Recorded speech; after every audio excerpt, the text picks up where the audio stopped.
Hey everyone, welcome to Quantum. I'm so excited that you're here. This is going to be the program where you learn about the nature of reality. While you hear me talk about quantum leaping and you hear me talk about the quantum world and quantum mechanics and quantum physics and the holographic universe in terms of manifestation a lot, I know that a lot of people don't fully understand these pieces because manifestation is a whole subject in and of itself, right? And then understanding the nature of reality and the quantum universe and learning how to apply that to your manifestation is a whole nother level in and of itself. So that is why quantum became its own course, because I do talk about the quantum universe in Alchemy of Manifestation, which is my manifestation membership, and in many of the manifestation programs that are within Alchemy of Manifestation, I touch on quantum, on the quantum realm, on all of the things I just listed.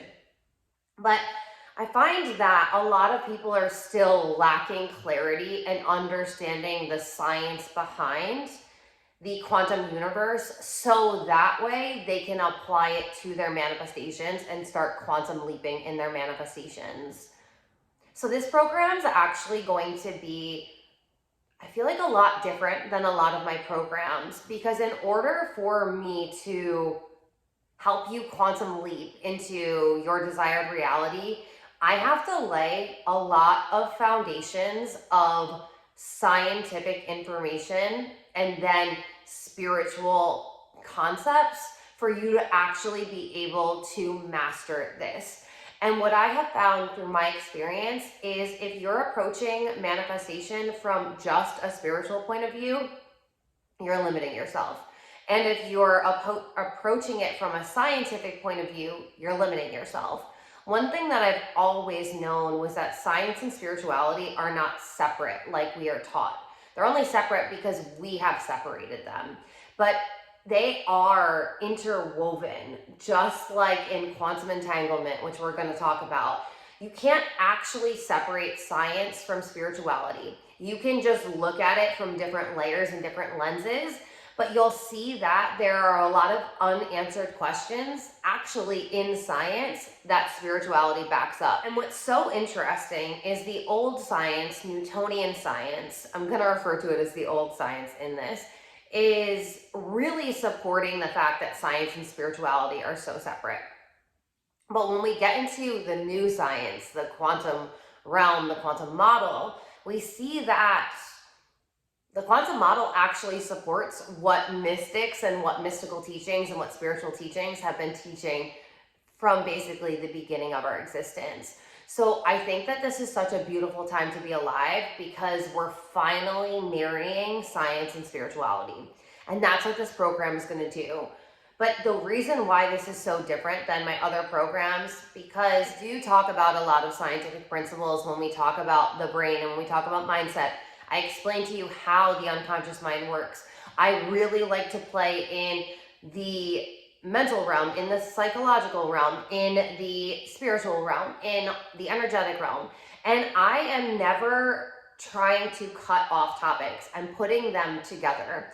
And what I find is so beautiful about this program is I have never seen anyone create a program like this, ever.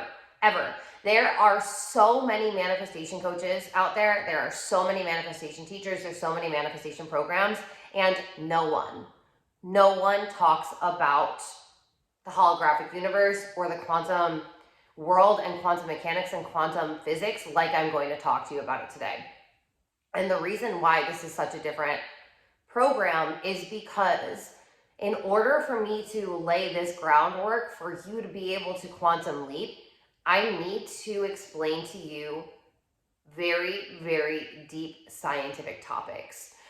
And while I was trying to formulate even how I would conceptualize, let alone create a program that would teach this, because there's so much, I was like, where do we even start? Where do I even start? Because in order to explain the quantum world, I need to understand the holographic universe. And in order to explain the holographic universe, I need to explain to you neuroscience. So I was like, where are we going to start? Where are we going to start? And it just like, it starts weaving this very intricate fabric. So I've decided that we're going to start with the brain. We're going to start with talking about the holographic model. Now, this is not the typical brain conversation that you have with me. We're not talking about mindset. We are actually having a conversation about neuroscience today. So what I want to remind you is that this program, while I'm laying the foundations, is going to be heavily scientific. Okay? Like, I just need you to know this, that I am going to be talking to you about scientific concepts that are extremely dense. And what I'm going to do is I'm going to break them down in a way that's understandable for you. And then I'm also going to give you a lot of examples from scientists and from experiments that have been performed in the past that support the quantum model, that support the holographic model, that support the neuroscience that I'm discussing in here, so that way your brain can't fight against this information. Because like I said, you have been taught the complete opposite of this your entire life. So in order to understand the quantum realm, you have to break down the Newtonian model, which is how science was taught to you and how it's always been taught to you. So there's a lot of uncovering that we have to go through. There's a lot of proving wrong. There's a lot of evidence that I have to show you that you've never been seen before. So what I've decided to do in this program is to break it down into, I'm saying it right now and I'm going to put quotes around it, into shorter modules, because if you know me, you know that I'm a talker. So is anything ever short in my world? No. But ideally, what I'm going to do is we're going to be breaking down one dense topic in a module so that I'm not overwhelming you, because honestly, your logical mind, your conscious mind is going to struggle to grasp this information, because what I'm telling it and what I'm telling you is the exact opposite of how you think your reality is created and how your logical mind and ego have accepted that they're creating their reality. So I want to give you this introduction so that you're like, oh wow, we're not talking as energetic and spiritual. But what's so beautiful about this is all of the energetic and spiritual topics that you've heard me talk about on Instagram, on TikTok, on my social media, on my podcast, wherever you've heard me talk, is I am going to be laying all of the science down so that when I start talking these really energetic and very elaborate concepts that seem so spiritual, by the time we even get to the spirituality portion of this, you're gonna be like, oh fuck, everything she was saying was backed in science. Oh my God. Because for me, I don't play in one realm. Like, I dance on both, and I truly believe that one of my missions here is to bridge science and spirituality together. So I want you to realize by the end of this module, you're gonna know what a frequency is from a scientific realm. You're going to understand how your mind is creating your reality from a scientific realm. We are not even going to, or maybe I'll mention it once or twice, but we're not even going to talk about manifestation today. So I just want you to brace for impact. Like, you're not going to learn how to quantum leap today. I need you to be patient and to understand that quantum leaping is the mastery of your mental realm and your energetic realm. And once you've mastered it, that's how you lay this foundation that you can leap from. So just like a toad or a frog would jump from a leaping pad, the frog has a leaping pad underneath it before it jumps to a next pad. It isn't just jumping into the water like, woo! So I don't want you to just be like, woo! So I want you to realize that you're going to be learning a lot. I'm going to be teaching you a lot today. And the first few modules of this are definitely going to be dense.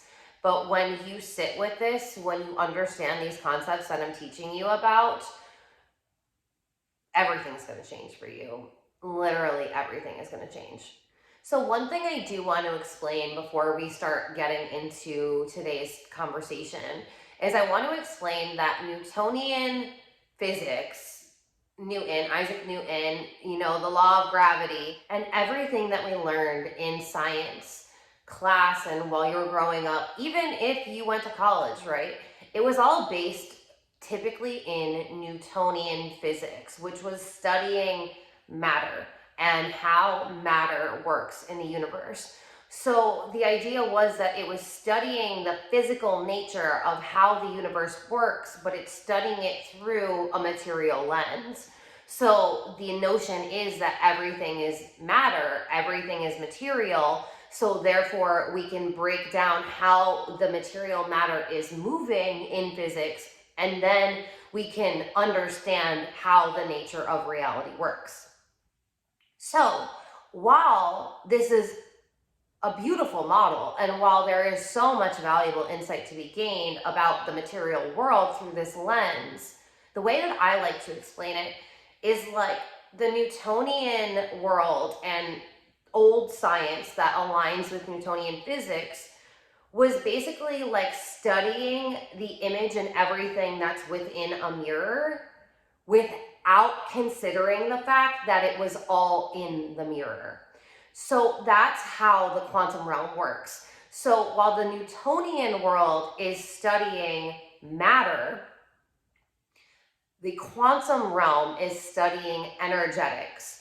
And when you understand that everything is primarily energy and not matter, then the nature of reality cannot be looked at through a material lens, because we are in a quantum energetic world, which means that we need to understand the energetics, because energy supersedes matter and energy is creating matter and this real world that we see.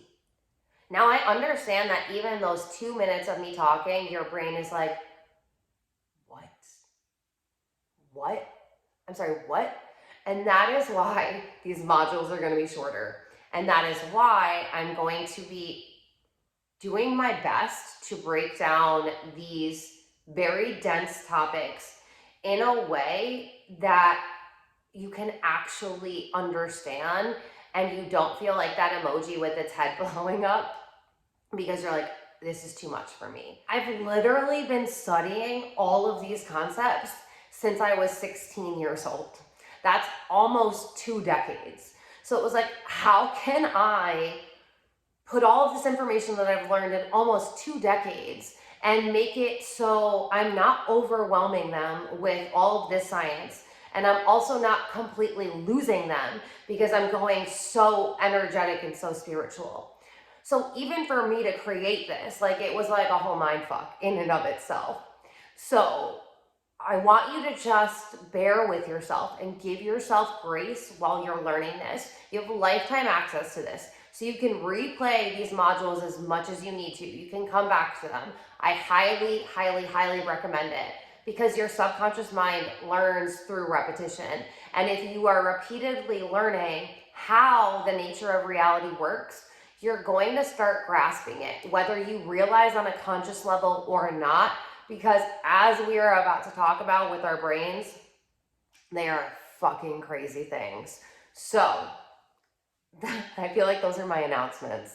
And now I really want to get into the meat of today. We are starting with the brain, and you're going to understand why I start here, because I really feel like understanding your brain is mostly everything. When you understand how your brain works, and you understand that your brain works completely differently than everything you've ever been taught, this is when you're like, oh, okay, watch the fuck out, world. Hold my Coke, because we're about to do some fucking massive quantum leaps. This is going to be basically, the brain is like the epicenter of how we are becoming the master of realities. So we're going to start with the brain, and then we're going to work outwards to the external world. Did you know that your brain doesn't feel pain? How fucking crazy is that? Your brain itself is not capable of sensing pain. So this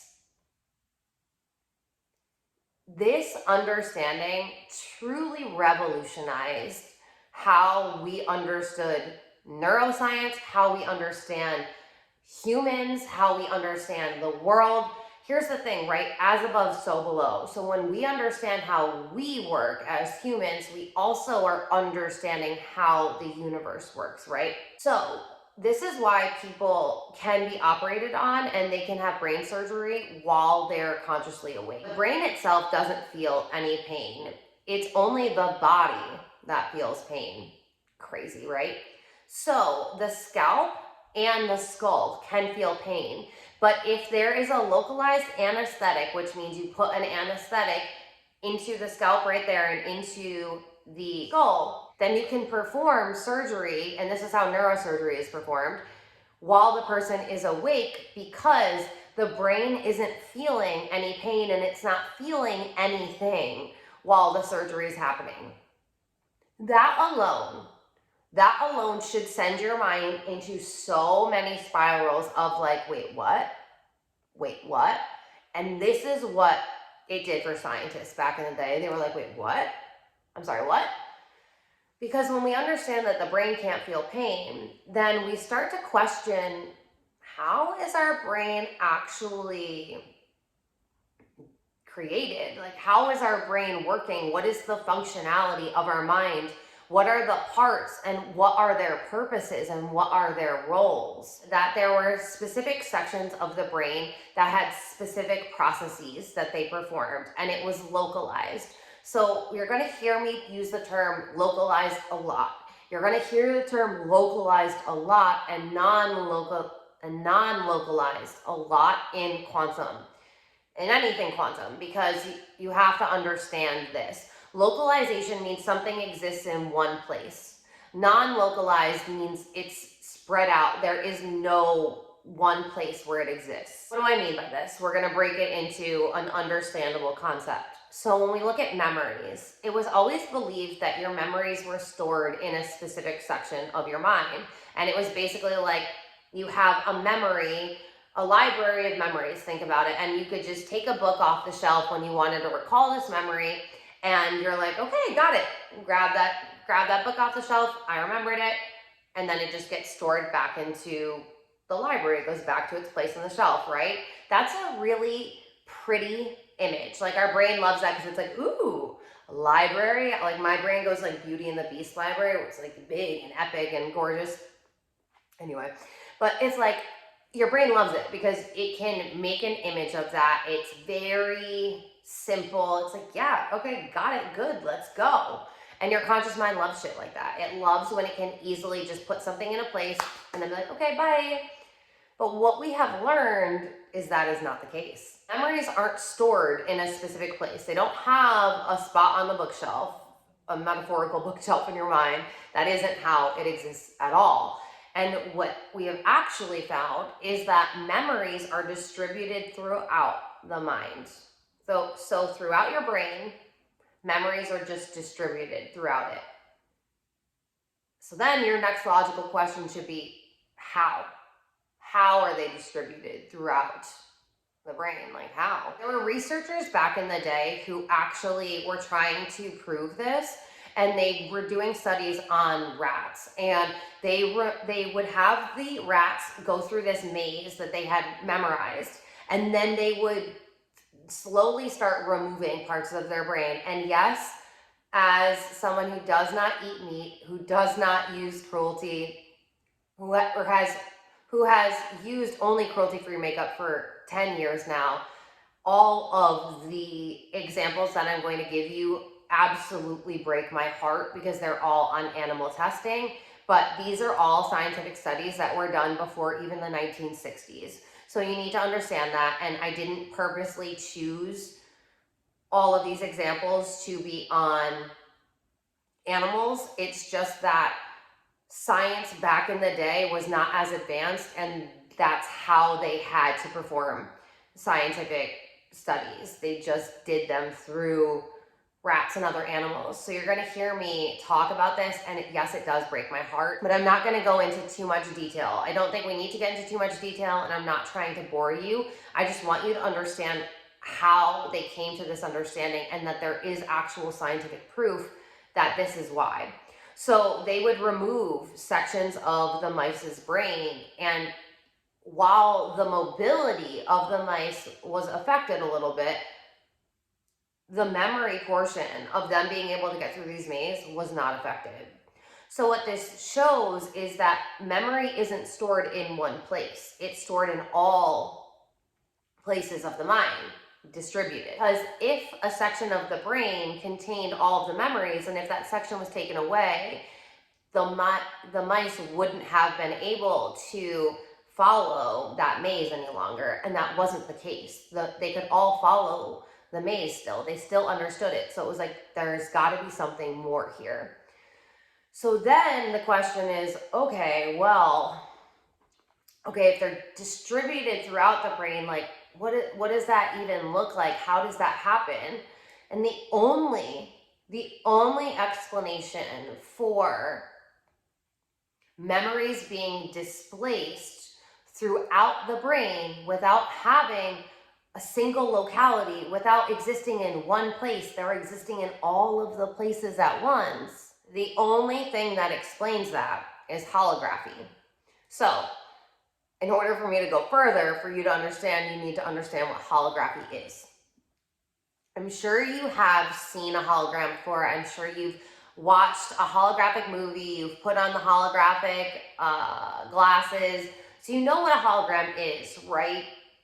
Conceptually, you can picture it. It's like a 3D image that you can't touch, but if you walk all the way around, it looks real, right? The way that a hologram works is there's a beam of light, and it's split into two. One beam is on the image that you want to create a hologram of. Then that second beam is allowed to collide with the reflection of the first beam. I'm going to show you an example from the holographic universe, and all of the examples that I'm giving you in this module are from the holographic universe.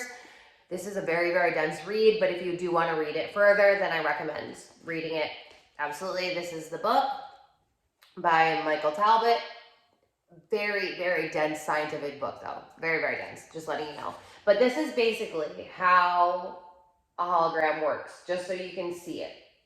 This is on page 15 if you want to look. That second beam, when it is going through the first beam, that is a process called interference. And this is what you need to understand the nature of holography, so that way you can understand the nature of your mind and then the nature of the holographic universe. So the idea is that everything is energy, and everything has an energy waveform. And when the energy waveform of one and another crosses, at least two or more, that is when you have the process called interference. So think of it like when you drop something into the water.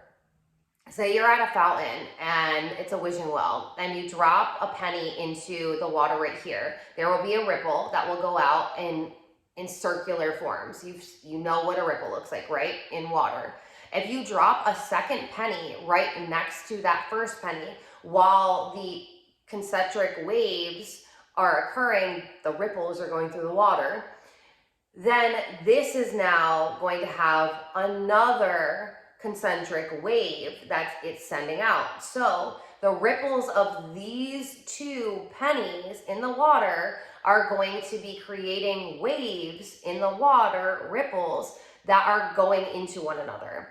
That's what interference is. So think about when you drop something in the water and there's a wave, and then you drop something else in the water and there is another wave. It's the waves crossing.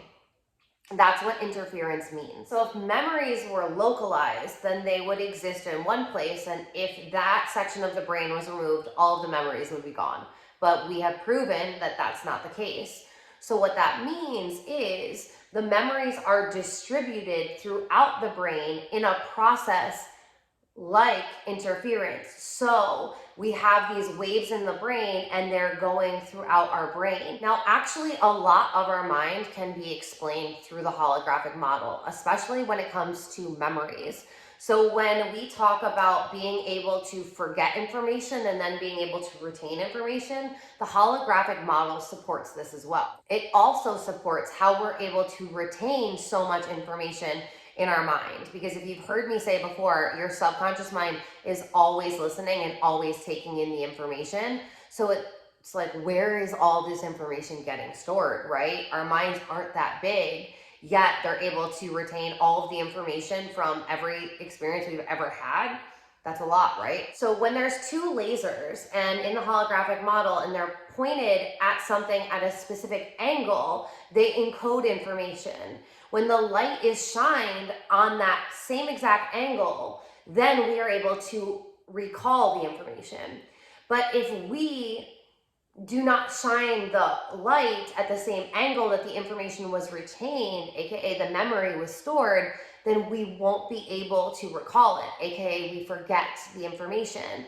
And that also explains how we're able to store so much information, because that means that it's got a bunch of information at different points depending on what angle the light is being shown on it. The quantum model has arguably been the most controversial model that has ever been created in existence, even though it's been proven correct in every single experiment that it's ever been tested in. A lot of scientists do not like it because they don't like the idea that the science that they've always known and relied on, because again, scientists love matter-of-fact things, but when they learn that matter isn't actually matter-of-fact, everything that they've ever based every theory on dissolves, and they feel like they're just in flux and they don't know what to do with themselves. So there was one scientist that hated the idea that memories weren't localized. He was like, no, the memories are stored in one specific portion of the brain. I'm going to prove this. I have taken out a salamander's brain before and it lives. It just kind of gets stunned until you put it back in. So it's completely fine. So I'm going to start testing on salamanders. And his idea was our brain and our memories are non-localized, then our habits would also be non-localized. So he said that if that's the case, then if we change the position of our brain, then our eating habits wouldn't change.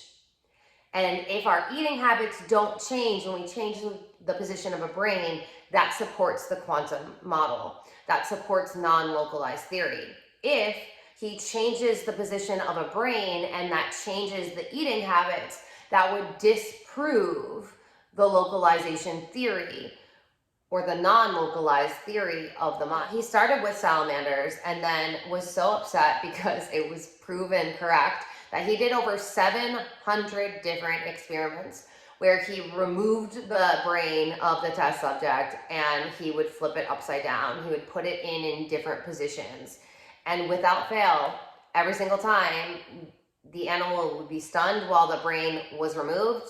It would be stunned for a little bit when the brain first got put back in. And then very quickly, it would come back to consciousness. It would come back to life and it would start living in the exact same way and eating in the exact same way. So while this man was livid and did over 700 trials, they all proved that non-locality is actually correct. It's just so difficult for our minds to interpret this, our conscious minds, because we have created the notion of reality around the existence of we exist, this planet exists, and we are here, and everything that we see is here too. And that's not true. Memory is not the only facet of our mind that is only explained by holography. When we look at our vision, the same conclusion can be gained. Visual cortex is the section of the brain that processes the information that our eyes are seeing. A scientist wanted to study whether this was correct or not, so he started removing the optic nerve out of cats. He was able to remove 98% of the optic nerve from cats, and it had very little effect on its vision. This completely blows everything out of the water when we think that our senses are actually interpreting the world and showing it back to us. So it was always believed that what you were seeing in the outside world is reflected back and there's a mirror image on your brain. But when we've examined it, it's actually been shown that nothing could be further from the truth. That when you look at the thing that we are seeing, so say it's a piece of paper, you would think on the mind, reflected on the mind, there would be a rectangular shape of paper with writing on it, right? That's what you would think you would see. But that isn't the case. The information is all jumbled and it's more like a mesh, like a kaleidoscope, but just all chaotic. So that gets us to really question, okay, so if what we're seeing isn't reflected back onto our mind, how is reality created and how are our senses observing? Are our senses observing? Like, what is happening with these senses that we use as a defense that reality is real? Of course it's real. I can see it. Of course it's real. I can smell it. Of course it's real. I can hear it. Of course it's real. I can taste it. Of course it's real. I can touch it. But what if our very definition of the senses and how the senses work in and of itself was wrong? Because holy shit, here we go. So the only way to make sense, again, of this process and how the brain is processing visually is by holography. So then the question becomes, how is the brain processing holographically? So instead of thinking about water this time and thinking about ripples in the water, I want you to think about electrical currents. Our brain is composed of neurons, the nerve cells within the brain. These are what receive energetic information from the universe. These are the cells that receive energetic communications, but they don't act alone. They aren't the only ones that receive this information. Again, nothing is localized. So when we think about the shape of a neuron, I want you to think about tree roots, how they're constantly growing down. So what happens is your brain is composed of a bunch of neurons very compactly put together in a very small section. Each of these neurons, though, have these wires that are coming out of them, like tree roots coming out, and they're all kind of overlapping and coming together. So what happens is when a neuron starts receiving an electrical communication, an electrical impulse, that electricity starts going throughout the entire neuron and it starts going through these roots. But since its roots are rooted with the other roots of the neurons because they're so densely together, what ends up happening is there are electric and electronic communications that are being received that are going throughout the entire brain, aka causing electrical interference in the mind. That is how your brain is the hologram and is an internal hologram that's creating your reality. You often hear me say that you are a projector and whatever you are projecting into your mind is projecting into your reality. How does a projector or a television work on a scientific level though? The way that it actually works is in order for the image to be displayed from one place to another place, the camera starts recording an image and it translates that image into electromagnetic frequencies. And then to display the image, the television converts the frequencies back into the original image. So what that states is that our vision isn't picking up on an image that's there, it's picking up on the frequencies that are there. And I fucking love this because I talk about frequency every single day in every single thing. I'm always talking about frequency, and I truly believe that everyone thinks still that I'm talking about a very spiritual realm. And while I am talking about the spiritual realm, it's fully backed in science. Everything is based on frequencies. I know that you've heard me use the term frequency 1,000,001 times, and I will continue to, but I want you to understand what the definition of a frequency is from a scientific angle. Frequency is the amount of times a wave oscillates, goes back and forth in a second. That oscillation turns into a wave, right? You think about a drawing of a wave. It's up and down like that. So the frequency is just how expanded is that wave? Is it slower moving or is it faster moving? And just think about a wave pattern. When it's extended like that, it's slower. When it's faster, okay? That's the wave form of energy. That's what we're talking about. That's what the entire quantum world is based on, and your mind is based on, these frequencies and these waveforms, and interpreting these waveforms and these frequencies. So when scientists started studying vision more to see what was actually happening when we were seeing things, like how was our vision working, how does the visual cortex work then? They found out that each cell within the visual cortex is responding to a pattern. So it's not responding to an image that you see, it's responding to a pattern. And based on which pattern it is observing, that depends on which part of the visual cortex is activating. You've heard Joe Dispenza talk about how when cells in the brain fire, that's what he's talking about. They fire up when that pattern is witnessed, then that part of the cell fires up. It responds, basically. These patterns then construct the image that we end up seeing. As I'm always telling you, everything is primarily energy first. From energetics, that's when the material world can actually materialize. But you have to understand that energy first. It's always energy first. When we talk about holograms, the way that a hologram actually works is by a mathematics called Fourier transforms. The scientists who were actually studying the visual cortex and they found this information about the patterns wanted to test whether or not their theory was correct. And because the Fourier mathematics existed and already was able to construct a hologram, they wanted to use the mathematic principles in the Fourier theory to prove their theory of the visual cortex to be correct. They did this by taking various patterns and breaking the pattern into the mathematical waveform equation of the pattern. So basically they wanted to see how the cells were responding. Were they responding to the initial pattern that they had first had, or were they responding to the Fourier mathematics that they put in? And to everyone's surprise, it actually is, our brain is responding to the Fourier mathematics. And that's the visual center of our brain. So what that means is, just like a hologram uses Fourier mathematics to construct the hologram, our brains use Fourier mathematics to construct our reality.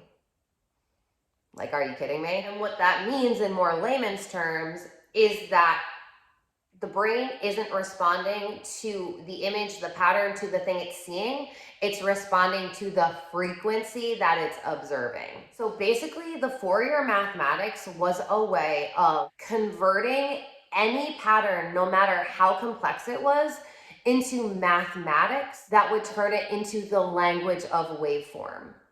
So it's taking a thing and mathematically applying it to an equation to break it down into a waveform frequency. And I know, I'm throwing a lot at you and it's super dense and it's like, and if your brain is anything like mine, my brain cells are firing and wiring and like, oh my God, but what about this and what about this and what about this and what about that? If we know that our vision is based off of frequencies, then it could be reasonably concluded that our other senses are also frequency based.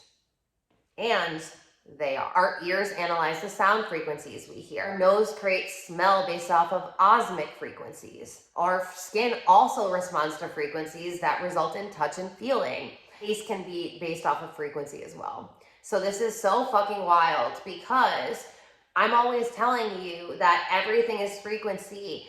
And we're so attached to this 3D reality that we think is real that we're always using these 5 senses to support this reality.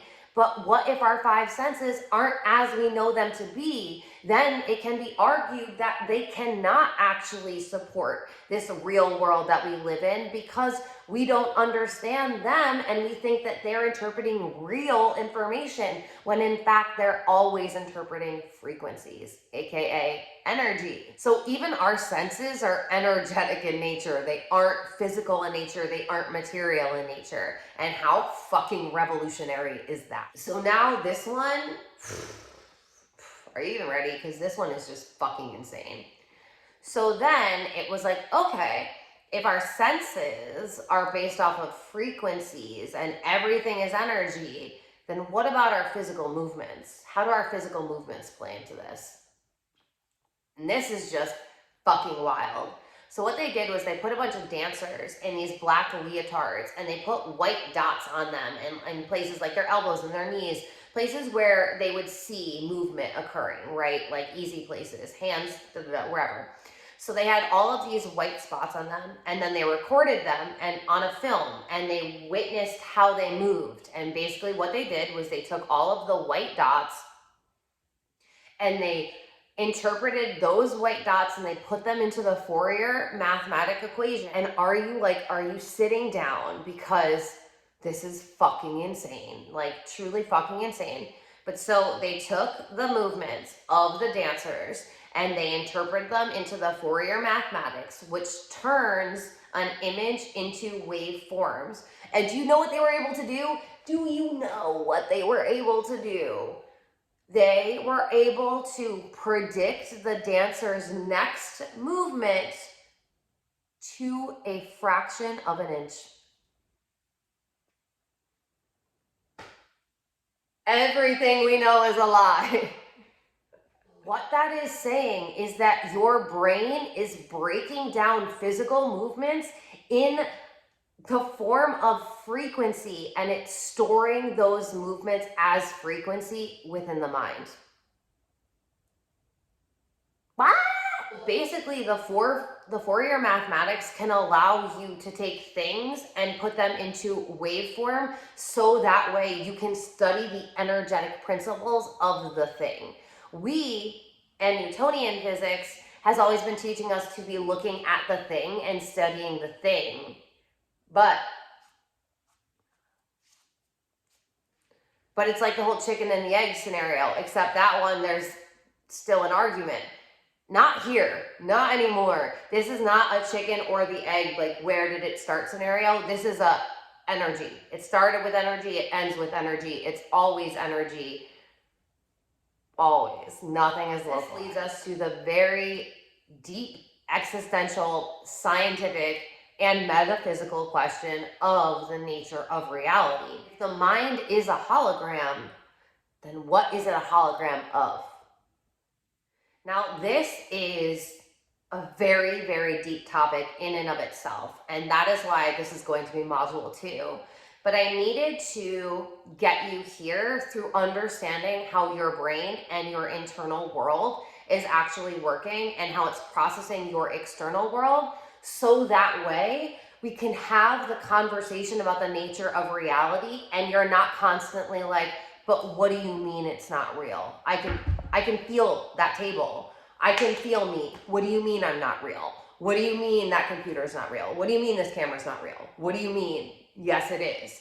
Because your ego and your mind logically, like, remember, we are spiritual beings having a human experience. In order for you to have a human experience, we need to be processing and slowing down frequencies to process them as real. So when you start telling us that nothing is real, time isn't real, that material things aren't real, then your brain is like, what do you mean? The whole experience of life that I've been experiencing is experienced based on the notion that all this is real. So if you're telling me that all this is not real, then what? So this is where people start to like have a mental breakdown. Like their brains start melting and they're like, I can't compute. I cannot understand this. And that's why that's the first time you heard me even mention time. I didn't talk about time in this one because your brain processes things off of time. So when you take time out of it, it really doesn't like that either. And that's why that'll be its own module too. So we are now starting to venture into the realm of quantum physics and quantum mechanics. And this is a conversation that is one of my favorite things to talk about. And I really find that so many people aren't able to understand it fully because they don't know anything that I just told you today. And we're not only just going to be discussing the nature of reality, we're also going to get into quantum jumping. We're also going to talk about time. We're going to be talking about all these things and how you can use this to apply it into your life. But again, I need you to be able to have a basic understanding of what I'm talking about on a mental level so that when your mind tries to say, nope, we're not comprehending this, you actually have a lot of information and solid foundations to ground in. So you're like, okay, no. Because again, like I talked about with that frog in the leaping pad, if you don't have these solid foundations of understanding how you exist, of understanding how you operate, of understanding how the world exists, of understanding how the world operates, and not from the way that you were taught in school, because it's all a lie. And science and everything has advanced so much because every topic that they like cut into, like this topic ends here, it doesn't actually. Psychology blends into science and science blends into spirituality, and it's all going together. But we just have put everything in little boxes, and it makes it really easy for our mind to comprehend. And this program, this is why I gave you such a big introduction. If you're new to my world, or if you're not new to my world, you know that I typically don't ever give introductions. Like I just steamroll. I never even say my name. I'm never even like, hi, my name's Alex. I'm so happy you're here. I don't give you a background story. I'm like, let's fucking go. Let's talk about the good shit and let's get into it. But this one, I really wanted to take it a little slower so you understand. So I'm going to leave this module here. And as I stated before, I want you to be graceful with yourself when you are learning this information. The things that I have told you here, the majority of the world would never even try to get into a conversation about the quantum world. The majority of the world would have never even made it this far because they would have let what they have been programmed to think exists constantly stop them. It would have constantly been a defense mechanism that's like, we're not going here. And because we've been raised and programmed to be such logical, rational beings, a lot of people are so scientifically backed that they're like, no, I need science behind this. And one thing that really benefited me a few years ago was that I was dating a guy, or seeing a guy, let's not use the D word, seeing a guy who was so scientific. His bio on Instagram literally said scientist, like that's all it said. And I mean, granted, he was in physical science, but he was so deep in science that when I was starting my business as a coach and teaching and talking about manifestation, he was always like, but how does that actually work? And at first I was so frustrated because I was like, wow, it doesn't all have to be so freaking logical and science-based. But then I realized he's not the only one that's like that. And I arguably was actually really like that when I was younger because I was raised by a man who's almost certifiably a genius. His IQ is so high.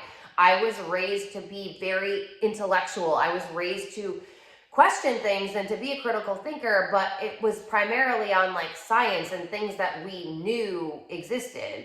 So I get how people can be in one realm of science or spirituality, but the one thing that I'm going to encourage you and I'm going to teach you is we're integrating both in my world. And this is going to help you really become the master of your own universe, because we're going to take all of the science that I know and we're going to take all of the spirituality that I know and we're going to marry them together so that way you've got this from every fucking level. Like you understand it from a scientific level, you understand it from a spiritual level. You might like to play in one realm more than the other, but I'm telling you, having this solid foundation is going to make it so that you are able to quantum leap and manifest your desired reality and understand how possible it is for you to create your desired reality so quickly, because you're going to understand how time works. You're going to understand how the parallel universes work. You're going to understand so many concepts that Like it literally took me so long to learn, and I'm so fucking excited to teach you this. So at this point, I cannot tell you how many modules are coming. I've given you an idea of like what's coming, but I'm still building this program out. So I do not know how many more modules are to come, but I do know that the next module is on the quantum model, and that is what we will be talking about next time. What I want you to do for the homework for this class, normally I give you physical, tangible homework, but since this, right now anyway, and the modules that we're in at the beginning is so dense, scientific, information, I want you to listen to this module over again. That is your homework, is to listen to this. I normally just encourage that and give you homework, but that is your homework. It's required. It's necessary. You need to play this over and over again because I need you to start actually grasping the conversations that we're having. So that way, when I get into the quantum conversation, you're like, all right, let's go. I'm here. And you can sit with me on this, because where we're going, like, the sky is not even the limit, y'all. The sky is not even the limit. We are entering the limitless world of infinite possibilities and infinite potentiality, and that's the quantum world that I like to play in. But in order to play here, we got to put on our science hats, and we need to understand what's going on. So I love you guys so, so much. I'm so excited that you're here. Please, please, please let me know how this is landing for you. Like, I normally encourage this, but this is something, actually, this is your homework. Watch the module over more than once. And then after you've watched it at least 2 or 3 times, I want you to DM me, or if you want to email me. But I want you to let me know how this is landing for you. Is there a part that you're like, oh, I'm not fully grasping it, or I need more examples, or like this one, we're gonna co-create together because of how intensely science-based this is.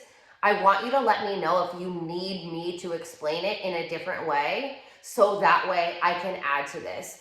This program is one that I foresee me adding to for a long time, because I just believe that as my abilities to play in this realm advance, I'm going to be able to teach it in different ways so that we can all be at this same understanding. So please, please, please reach out to me and let me know, so that way I can work on adding more if I need to. If you feel like you're just like, oh my God, this is awesome, then please just give me feedback. Like, what did you love the most? What was the part that really stood out for you the most? Because I genuinely am so curious, because this is just so different than anything I've ever taught. All right, I love you guys so much. I'm so excited that you're here. And until the next module, I'll see you soon.